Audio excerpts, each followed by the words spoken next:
21শে জুলাই মমতা বন্দ্যোপাধ্যায়ের চুরি করা একটি রাজনৈতিক প্রোগ্রাম। চুরি করা কেন বলছি, কারণ কংগ্রেসের লোকেরা শহীদ হয়েছিল, এ বিষয়ে কোনো সন্দেহ নেই। কী করতে গেছিল তারা? মহাকরণ দখল করতে গেছিল।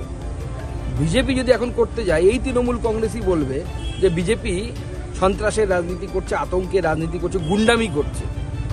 অথচ কংগ্রেসের এই শহীদ দিবসকে চুরি করে নিয়ে মমতা বন্দ্যোপাধ্যায় এবং তার দলবল বর্তমানে তাকে ডিমভাত দিবসে পরিণত করেছেন। এটা হচ্ছে আমাদের বাৎসরিক ডিমভাত দিবস। এই ডিমভাত দিবসে উনি 21শে জুলাই কোর্টও বুঝতে পেরেছেন, সবাইকে বাধ্য করা হয়, কন্ট্রাকচুয়াল কর্মী থেকে শুরু করে সিনেমা আর্টিস্ট, যারা তথাকথিত বুদ্ধিজীবী, যাদের বুদ্ধিতে প্রতি মাসে আবার মমতা বন্দ্যোপাধ্যায়কে পেট্রোল ডিজেল ঢালতে হয়, নাহলে বুদ্ধি ঠিকমতো ইগনাইট হয় না, জ্বলে না। তো সেরকম প্রত্যেককে ডেকে এনে এবং তার সাথে ওই ছাত্র নেতা, যে ছাত্র নেতারা কসবার মতো কাণ্ড ঘটায় এবং ভিডিও করে রাখে, এই সমস্ত লোকেদের কালকে ভিড় হবে।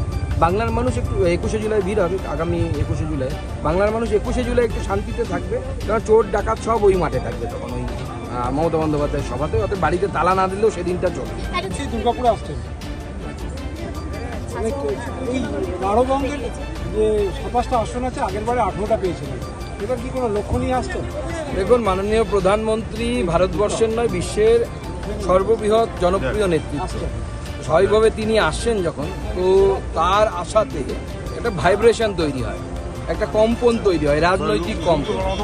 উনি দুটো প্রোগ্রাম নিয়ে আসছেন, একটি হচ্ছে উন্নয়ন বা ডেভেলপমেন্টের মডেল দেখানোর জন্য 5,400 কোটি টাকা এই রাঢ়বঙ্গ অঞ্চলের মধ্যে বেশ কয়েকটি জেলাতে মাননীয় কেন্দ্রীয় সরকারের তরফ থেকে, মাননীয় প্রধানমন্ত্রীর তরফ থেকে ইনভেস্ট করা হচ্ছে এমন একটি রাজ্যে, যে রাজ্য সবসময় আমাদের সাথে শত্রুতা করে।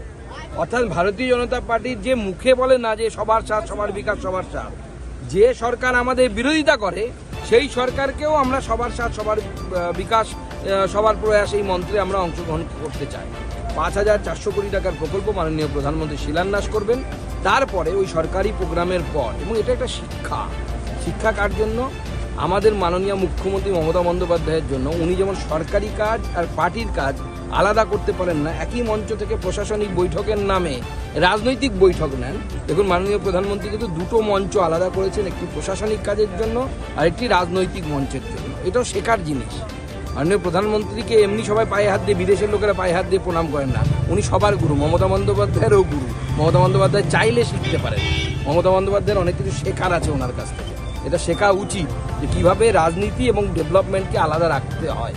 তো আজকে মাননীয় প্রধানমন্ত্রী আগামীকাল আসছেন, একদিকে ডেভেলপমেন্টের মডেল যেমন জানান দিচ্ছেন বাংলার লোককে, রাঢ়বঙ্গের লোককে, এবং তার সাথে সাথে উনি রাজনৈতিক বক্তব্য রাখবেন, যে রাজনৈতিক বক্তব্যের মধ্য দিয়ে আগামী দিনে এই রাঢ়বঙ্গ অঞ্চলের লোকের জন্য মাননীয় প্রধানমন্ত্রী এবং মাননীয় প্রধানমন্ত্রীর সরকার, যে সরকার আগামী 26শে দিল্লির সাথে সাথে পশ্চিমবঙ্গ প্রতিষ্ঠা হবে, দিল্লিতে তো আছেই, পশ্চিমবঙ্গে প্রতিষ্ঠা হবে, সেই সরকার আগামী দিনে কী কাজ করবে তার সমস্ত রূপরেখা আপনি মাননীয় প্রধানমন্ত্রীর কাছ থেকে আগামীকাল পাবেন।